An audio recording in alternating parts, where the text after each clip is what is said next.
Hello and welcome back to the channel everyone. All of us these days live a high consumer lifestyle, and as a result of that it is basically costing a lot to the environment. Environment these days is becoming more and more hostile.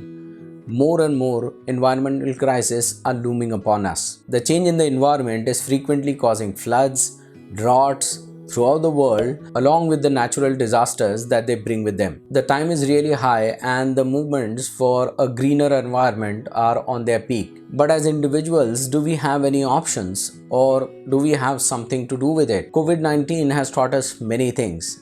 During the COVID days, we were basically enjoying the lockdowns, and as a result of complete lockdowns and shutdowns, we could see that the carbon emissions fell, the environment became more healthy, the roads were more cleaner, the atmosphere and the air were more clean and more with oxygen. But I wanted to talk to you about smartphone. But wait a minute, does environmental crisis has anything to do with our smartphone? Yes, definitely it does. In this high consumer and consuming environment, we need to understand what kind of a difference we can make by choosing some right products and some right things. Mobile industry or the e-commerce waste is becoming one of the increasing waste products that are available.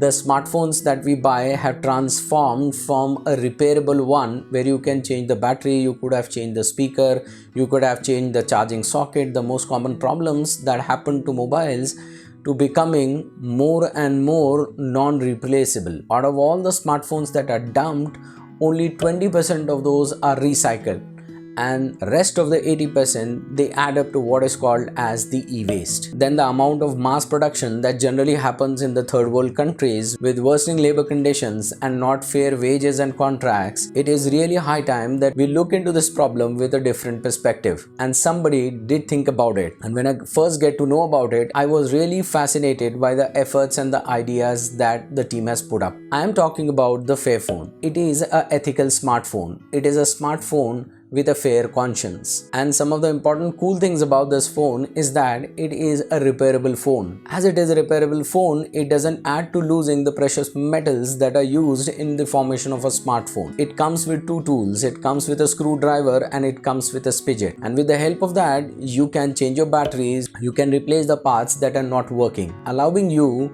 to hold to the smartphone for a longer period of time and not just buying the new one whenever a new model is released and just dumping the old one for the sake of aesthetics. There are not much of a features that get added up every year into a smartphone. At least it takes 3 years or more than that for sufficient amount of new technology, whether it is the camera pixels, whether the changes in the screen, whether it's in the battery life, or whether it is in the storage to change drastically. It is just the aesthetics and the feel that pushes up or addicts us to buy the new model every time a new phone is launched. And above all, you use some precious metals like tin, tungsten, tantalum. These metals are basically called as the conflict metals. So whenever we are buying a smartphone and we are using these in the inappropriate amount, we are basically funding the conflicts around the world. So here is a team that has come up with this new phone called as the Fairphone. I don't know how much it will take up to the market. I don't know how much it will form the mainstream narrative. I don't know whether it will take up the mainstream technology, but definitely it's an idea worth trying. It's an idea that needs applaud and that needs our support. So go and check out the ethical smartphone, or what they call as the Fairphone. Hope that this video has helped you, and if you like our content, do subscribe to our channel and click the notification bell icon so that you are notified whenever we release the new video. Hope to see you soon in the next video. Till then, thank you very much.